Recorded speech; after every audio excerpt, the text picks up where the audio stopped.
বৈশাখ এলো রে, বাঘের দেশ বাংলাদেশে বৈশাখ এলো রে, বৈশাখ এলো রে, বাঘের দেশ বাংলাদেশে বৈশাখ এলো রে। জল পরি জলে নাইসা গান শুনাই রে, বৈশাখ এলো রে, বাঘের দেশ বাংলাদেশে বৈশাখ এলো রে। বুড়ি গঙ্গায় যাইয়া নৌকা বাজ দেখি রে, বৈশাখ এলো রে, বাঘের দেশ বাংলাদেশে বৈশাখ এলো রে। সাপুরিয়া বিন বাজায়া খেলা দেখাই রে, বৈশাখ এলো রে, বাঘের দেশ বাংলাদেশে বৈশাখ এলো রে। পান্তা ইলিশ ভত্তা খাইয়া পাঞ্চি বাইরে, বৈশাখ এলো রে, বাঘের দেশ বাংলাদেশে বৈশাখ এলো রে। সবাই মিলে সোনার বাংলার গান গাই রে, বৈশাখ এলো রে, বাঘের দেশ বাংলাদেশে বৈশাখ এলো রে। আমি পটুয়ার সন্তান নই, কিন্তু আমাদের দেশের লোক ঐতিহ্য লোক সংস্কৃতি আমি অন্তরে লালন করি, প্রায় 30 বছর ধরে চর্চা করি। বৈশাখে প্রতি 20 বছর ধরেই আমি হচ্ছে চারুকলা অনুষদে পটচিত্র আঁকি, সেটা হচ্ছে দেশি বিদেশি সংগ্রহ করে এই ফান্ডটা হচ্ছে বৈশাখী ফান্ডে চলে যায়। এবার চারুকলা কর্তৃপক্ষ একটা বিশাল বড় দায়িত্ব দিল। এটা হচ্ছে 100 ফিট একটা পট হবে, যেখানে হচ্ছে আমাদের আকবর থেকে বাংলা গণনা শুরু হয়, এবং উনি যে আমাদের যে নদীমাতৃক দেশে বিভিন্ন জায়গায় যে নদীর পাশে যে মেলাগুলো হতো উনি পৃষ্ঠপোষকতা করতেন, ওনার নামে একটা পট। এবং হচ্ছে আমাদের যে ভাষা আন্দোলন, আমরাই বাংলাদেশি যে আমাদের পূর্বপুরুষ মায়ের ভাষার জন্য জীবন দিয়েছে, ওই শহীদ মিনার, এবং হচ্ছে এই আজকে যে লাল সবুজ পতাকা দেখছি, যেটার জন্য যারা শহীদ হয়েছেন এবং যারা মুক্তিযোদ্ধা তা ওনাদের উৎসর্গ করেই হচ্ছে আমাদের স্মৃতিসৌধ। এবং হচ্ছে ছাত্র জনতার যে এই যে বৈষম্য দূর হোক, আমরা চাই হচ্ছে বৈষম্য দূর, এই কারণেই হচ্ছে আমাদের একটা পট আছে। এবং আমরা চাই বিশ্ব শান্তি, যে সারা বিশ্বে যে যুদ্ধগুলো হচ্ছে যুদ্ধগুলো থামাতে হবে, এটার সর্বপ্রথম প্রধান মেসেজ হচ্ছে আমাদের বিশ্ব শান্তি চাই। এবং আমাদের হচ্ছে বেহুলা লক্ষিন্দর একটা পট, বনবিবি, বনবিবি হচ্ছে মা বনবিবির পর, যেতে সবুজ পরিবেশ প্রকৃতি না বাঁচলে আমরা বাঁচবো না। তারপরে গাজীর পর, সবগুলো মিলিয়ে হচ্ছে 100 ফিটের একটা পর। এই আমাদের মঙ্গল শোভাযাত্রার র্যালিতে এটা যাবে, যাতে আমরা আমাদের যে শিশু কিশোর যারা আছে তাদের জন্য যে সুন্দর একটা পৃথিবী আমরা দিতে পারি, সুন্দর একটা দেশ দিতে পারি, সেই কারণেই হচ্ছে আমাদের এই পরিশ্রম, এবং আমরা চাই এটা বাস্তবায়ন হবেই পারে। মানে একটা পাখিকে যদি অনেক দিন ধরে আপনি বন্ধ রাখেন, ছেড়ে দিলে যেমন পায়রা উড়ে যায়, আমাদের কাছে মনে হচ্ছে যে আমরা এরকম মুক্ত মনে কাজ করছি। পরিবর্তিত পরিস্থিতিতে আপনি জানেন যে মঙ্গল শোভাযাত্রায় এটি তো অনেক আগে থেকেই হচ্ছে, এটি সমস্ত বাংলাদেশের মানুষের মনোযোগ দৃষ্টি এখন চারুকলা কেন্দ্রিক। কারণ হচ্ছে যে চারুকলায় কাজটি হচ্ছে, কিন্তু সমস্ত বাংলাদেশটাকেই হচ্ছে এই সেন্টার পয়েন্টে একত্র করা হচ্ছে। এখান থেকে শোভাযাত্রাটি আসবে, মানুষের অনেক আগ্রহ এখান থেকে কি হবে। তো এবার নতুন যে সংযোজন হয়েছে সেটি আপনি দেখবেন যে আমাদের যে ঐতিহ্যবাহী পালকি, বড় একটি পালকি তৈরি হয়েছে। তারপরে আমাদের জাতীয় মাছ ইলিশ মাছ তৈরি করা হয়েছে, কাঠের বাঘ তৈরি করা হয়েছে, পটচিত্র আঁকা হয়েছে। এখানে অনেক রাজা রানীর মুখোশ দেখতে পাচ্ছেন, প্রাণ প্রকৃতির যে পাখিদেরকেও এখানে রাখা হয়েছে। সব কিছু মিলে অনেক কালারফুল একটা র্যালি হবে আমরা মনে করছি। তবে এইখানে এই যে শোভাযাত্রাটি, এটি হচ্ছে বাংলাদেশের সংস্কৃতির একটি অংশ। এটি শুধু এইখানে হয় বলে এই জায়গার মধ্যে সীমাবদ্ধ তা না, সমগ্র বাংলাদেশটাকেই হচ্ছে এই জায়গাটা প্রতিনিধিত্ব করছে। ফলে মানুষের আগ্রহ যেহেতু এইখানে, তো মানুষ অনেকেই আগ্রহ করে আসছে, দেখছে, এবং অনেক শিশুরা এসেছে, বাবা মারা নিয়ে এসেছে, তারা দেখিয়েছে যে কিভাবে কি হচ্ছে। আমরা মনে করি যে প্রত্যেকটি শিশুকে, আগামী প্রজন্মকে আমাদের বাঙালির যে ইতিহাস ঐতিহ্য এইসব দেখানোর জন্য বেশি বেশি এর মধ্যে নিয়ে আসা উচিত। আর প্রকৃতি হচ্ছে আমাদের, আসলে প্রকৃতি ছাড়া তো আমরা বাঁচবো না। ফলে আপনি যতগুলো মোটিভ দেখছেন প্রকৃতির বাইরে কিছুই না। প্রকৃতির কোনো অংশই আমাদের বিরোধী নয় এবং আমাদের শত্রুপক্ষও নয়। আমরা এটিকে সুন্দর, সবার জন্য মঙ্গল কামনার জন্য যতগুলো প্রতিকৃতি দেখছেন, সব প্রাণী, মানুষ, পৃথিবীর জন্য মঙ্গল কামনার উদ্দেশ্যেই আসলে এই মোটিভগুলো তৈরি করা হয়। শুভ নববর্ষে আপনাদের সকলকে শুভেচ্ছা। যারা আসবেন তারাও এখানে উপভোগ করবেন, যুক্ত থাকবেন। আমাদের র্যালির যেমন টার্গেট আছে একটা 400 মাস্ক মুখোশ দিব, মুখোশগুলি আগেই শেষ করে ফেলছি আমি। আর বড় মাস্কের শুধু কাজ চলতেছে, রাজারানি যেটা করি গতানুগতিক প্রতি বছরই এগুলি থাকে।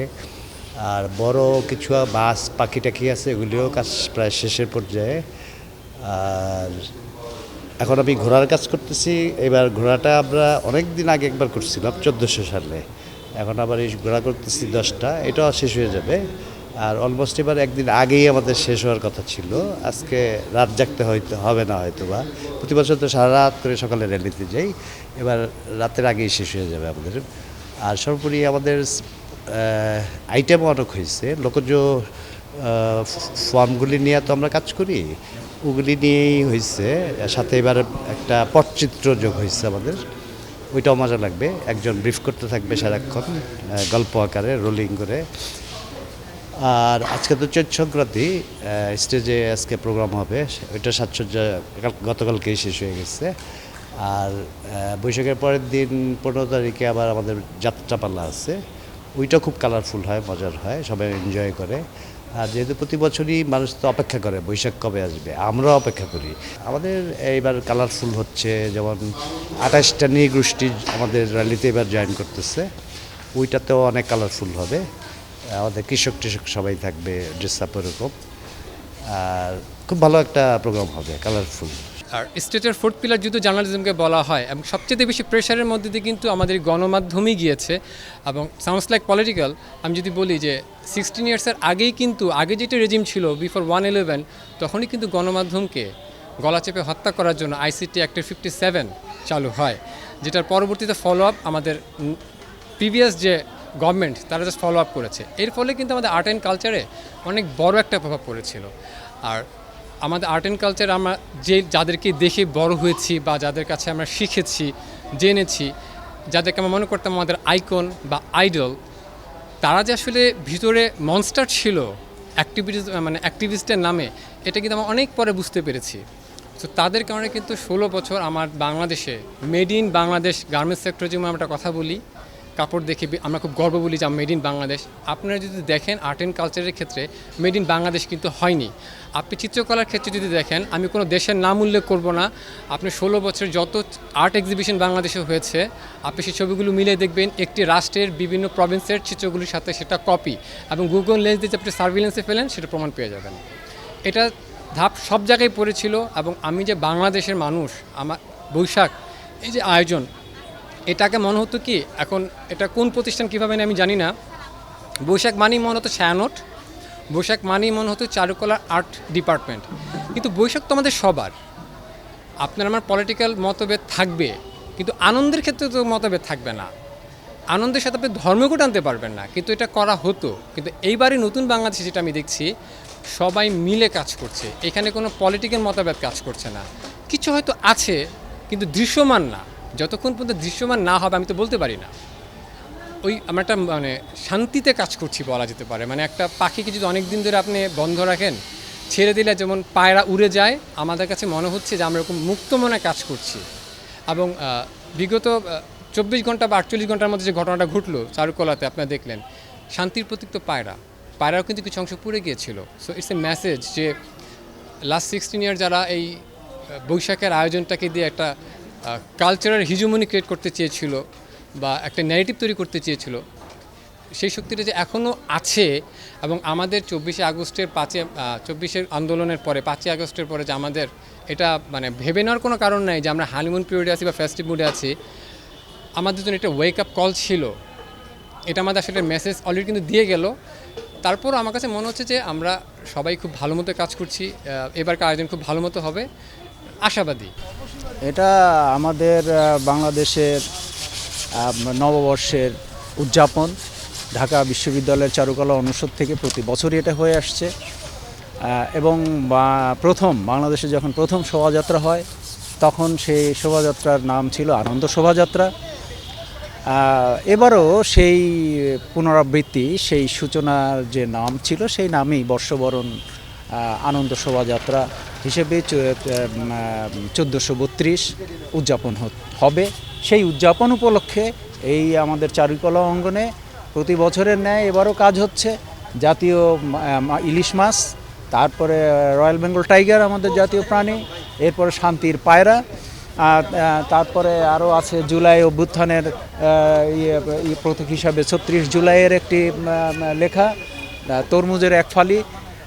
এবং আমাদের এই বাংলাদেশে যে বিগত বেশ অনেক বছর যে স্বৈরাচার এবং ফ্যাসিস্টদের যে অবতারণা এবং অবস্থান এবং নির্যাতন বাংলাদেশ ভোগ করে আসছিল, সেটারই একটি ফ্যাসিস্ট প্রতিকৃতি। এই প্রতিকৃতিটা করার আমাদের তো সবসময় এক একটা থাকে, বিষয় থাকে, সেই বিষয়ের উপরই কাজ হয়। এবারও এই বিষয় হচ্ছে এই ফ্যাসিস্টের উপরেই, শুধু বাংলাদেশ না, তবে সমগ্র পৃথিবীতে যাতে ফ্যাসিস্ট কায়েম হতে না পারে, এই ফ্যাসিস্টের প্রতিবাদেই এই ফ্যাসিস্ট প্রতিকৃতি, আর কিছুই নয়। এবং আমাদের এটা নষ্ট করেছে, অবশ্যই নষ্ট করেছে, এটা আপনারা সাধারণ জনগণ, প্রশাসন সবাই জানে এটা কারা করেছে। কারণ এই ফ্যাসিস্টের এই কাজটি করেছে এই ফ্যাসিস্টের প্রেতাত্মা, স্বৈরাচারের দোসর যারা, তাদের আতে লেগেছে। তারা এখনও সেই স্বৈরাচারী ফ্যাসিস্ট কায়েমের স্বপ্ন দেখে, এটারই তার নমুনা, আর কিছুই না। তবে আমরা যদি সোচ্চার থাকি, বাংলাদেশের জনগণ একে প্রশ্রয় দেবে না, সবসময় প্রতিবাদ করবে। বাংলাদেশের মানুষ এমনই জাগ্রত, সদা জাগ্রত। তো সেই উপলক্ষে ওটা নষ্ট হলেও আবার আমরা উদ্যমের সাথে কাজ করছি। এটা আজকে এবং রাতে যতক্ষণ লাগে আমরা এই কাজটা শেষ করব। ইনশাল্লাহ আমরা আগামীকাল প্রদর্শন করতে পারবো আমাদের র্যালিতে।